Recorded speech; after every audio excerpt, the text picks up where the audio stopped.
नमोस्तु गुरुदेव। गुरुदेव, मेरा प्रश्न ये है कि मैं कई बार मंदिर में अभिषेक करने जाता हूँ। मैंने कई बार ये चीज़ नोटिस की है कि श्री जी का अभिषेक चालू होता है और पीछे मूर्ति पे मंजन हुआ होता है, और जो शांति धारा हम करते हैं, वो एकत्र एक आदमी नहीं करते, उसमें कलश का हाथ चेंज होते रहता है। तो ये सही है? देखो, वास्तव में तो कायदा अगर पूछा जाए तो जब जिनेंद्र भगवान का अभिषेक हो रहा हो ना, और जब तक मूर्ति का अभिषेक नहीं हो जाए, पूर्ण रूप से शांति धारा नहीं हो जाए, तब तक मार्जन नहीं करना चाहिए। कायदा तो ये है। और वास्तव में एक मजे की बात बताऊं ना, अभिषेक का जो गंधोदक लगाते हैं ना, वो निरोगता देता है केवल। हाँ,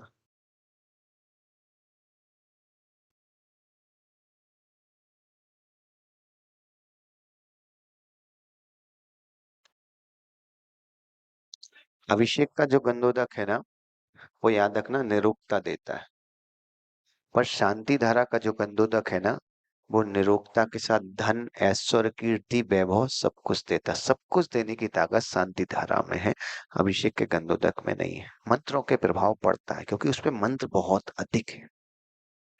अभिषेक के किसी भी मंत्र में नहीं लिखा कि धनवान बनो।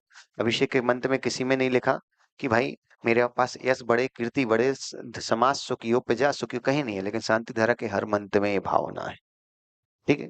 अब समय कम है, मंदिर की व्यवस्थाएं हैं तो ठीक है, पर प्रयास ये करो, अगर हमारे पास समय है तो 2 मिनट रुक जाओ।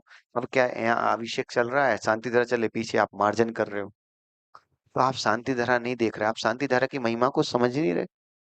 अरे त्रिलोकी नाथ पे शांति धारा करना, विश्वास ना, भरत चक्रवर्ती को जब अशुभ स्वप्न आए ना, उस स्वप्न के समय जब भरत चक्रवर्ती पे अशुभ होने वाला था, तो आदिनाथ भगवान ने कहा शांति धारा करो। केवल शांति धारा करने मात्र से भरत चक्रवर्ती का अशुभ टल गया था। शांति धारा की महिमा ही नहीं पता तुम्हें,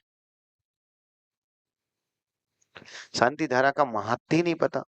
इसलिए प्रयास करो, अगर समय है, और समय नहीं है तो भाई व्यवस्थित मार्जन करो।